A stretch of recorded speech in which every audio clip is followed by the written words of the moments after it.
Hello, good morning to one and all, my dear student. Student, now today we are continue chapter number 11, Human Eye and Colorful World. Student, this is a part 3. So, we have previous video, we have discussed what is defect of vision like cataract, hypermetropia, myopia and whatever. So, now recall what is the content of this chapter.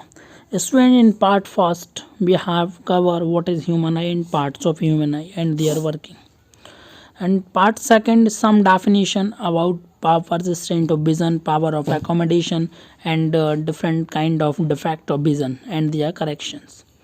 Now today we have introduced about what is prism and refraction through a glass prism and dispersion of light and atmospheric refraction and some important questions for board exam.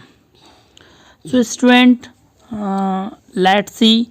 So first of all we have to find out what is the prism. सबसे पहले हम find out करेंगे कि prism क्या है. So student, let's see on screen. What is glass prism? It has two triangular bases and three rectangular lateral surface. So student, आप जानते हैं दो triangular base होते हैं and three rectangular lateral surface होते हैं, that means sides होते हैं.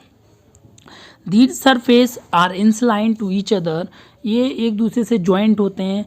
इस ग्लास की इस फिनोमिना को या फिर एक थिंग्स को हम ग्लास प्रिज्म बोलते हैं. स्टूडेंट, जो प्रिज्म होता है उसमें दो टाइप के एंगल्स होते हैं. एंगल ऑफ प्रिज्म जिसको हम इंसिडेंट एंगल भी बोलते हैं एंड एक होता है angle of deviation. So what is incident angle of prism? So the angle between its two lateral surface is called angle of prism और एंगल ऑफ इंसिडेंस. दो लेटरल सरफेस के बीच वाले एंगल को हम एंगल ऑफ इंसिडेंस बोलते हैं. And angle of deviation it is denoted by capital D. That means जो इंसिडेंट रे एंड इमर्जिंग रे होती है उन दोनों के बीच के एंगल को हम एंगल ऑफ डेविएशन बोलते हैं. Now we discuss next slide what is the refraction through by glass prism. Student, you can see that in this diagram refraction with a prism.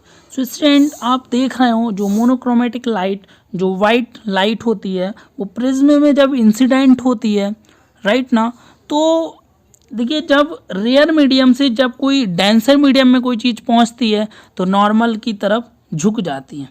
That means कि वो towards normal की तरफ bend हो जाती है. Then जो सीधी निकल जाती है दैट इज रिफ्लेक्शन. ओके, जो रेयर मीडियम से रेयर मीडियम की बात होगी तो रिफ्लेक्शन होगा एंड जब रेयर से डेंसर मीडियम की बात होगी तो रिफ्रैक्शन होगा. So student, you can see that जब मोनोक्रोमेटिक लाइट इंसिडेंट होती है प्रिज्म में तो वो नॉर्मल की तरफ टूवर्ड्स बेंड हो जाती है एंड जो फ्लैट वाला पोर्शन होता है नॉर्मल होता है वहाँ से भी जब डेंसर मीडियम से रेयर मीडियम में चीज़ पहुँचती है तो नॉर्मल से थोड़ा अवे हो जाती है, मीन्स अवे साइड बेंड हो जाती है. So that is called incident angle and deviation angle. This is the monochromatic light of only one colour split into all 7 colors. That is called refraction by glass prism. And now we discuss in next slide ki what is dispersion of light. Student, now we have learned about what is dispersion of light in previous 5 to 6 classes. The splitting of light into 7 different colors, that is BIVZIO. When passing through a transparent medium like a glass prism is called dispersion of light. Student, जब कोई white light जब transparent medium में incident होती है, right ना, तो वो 7 different colors में split हो जाती है. लाइट की इस फिनोमिना को हम dispersion of light बोलते हैं and these 7 different colors mix together and it is also known as spectrum of light.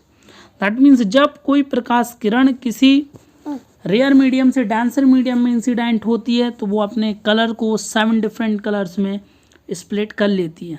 Light की इस फिनोमिना को हम डिस्पर्शन ऑफ लाइट बोलते हैं. For example formation of rainbow. Student, आपने एक रेनबो देखा होगा, ओके उसमें 7 डिफरेंट कलर्स होते हैं। ओके विवजियोर बोलते हैं जिसको, that means violet, indigo, blue, green, yellow, orange and red, and formation of light. Okay so now we discuss the next dispersion of light examples. The splitting of light into 7 different colors is called spectrum of light. Student आप diagram में देख रहे होंगे जो sunlight जब जैसे मैंने बोला कि जो वाइट लाइट होती है वो 7 डिफरेंट कलर्स में ब्रेक हो जाती है। ओके जब रेयर मीडियम से डेंसर मीडियम में आती है। आपने रेनबो देखा होगा, रेनबो में होता क्या है, जब बारिश की बूंद होती है वो डेंसर मीडियम होता है, जब रेयर मीडियम से रेनबो में वो जैसे ड्रॉपलेट्स इंसिडेंट होते हैं तो वो आप देखते होंगे कि मतलब स्काई में कि एक रेनबो जनरेट हो रहा है। रेनबो में 7 डिफरेंट कलर्स होते हैं, सबसे नीचे रेड होता है, ऊपर वायलेट होता है। एंड ग्लास प्रिज्म में भी आप स्टूडेंट देख सकते हो कि फॉर्मेशन कैसे होता है लाइट का 7 डिफरेंट कलर में। स्टूडेंट इसको देखने के लिए आप घर में एक प्रिज्म ला सकते हैं मार्केट से, एंड पूरा एक बॉक्स लाइएगा जिसमें बिल्कुल अंधेरा हो। देन उस प्रिज्म के जस्ट फ्रंट में आप एक टॉर्च को इंसिडेंट कराइए और टॉर्च लाइट को ऑन कीजिएगा। आप देखेंगे कि जो बिल्कुल प्रिज्म के सामने जो लेयर होगी वहाँ पे आपको 7 डिफरेंट कलर्स देखने को मिलेंगे, जिसमें red, orange, yellow, green, blue, indigo and violet देखने को मिलेगा। Now we discuss last important topic of this chapter, that is atmospheric refraction. So student, we have discussed atmospheric refraction. So what is atmospheric refraction? It is a deviation of light or other electromagnetic wave from a straight line as it passes through a atmospheric due to the variation in air density as function of height. That means कि जब atmosphere में air का जो pressure होता है, कहीं density होती है एयर की, कहीं ज़्यादा होती है, कहीं कम होती है।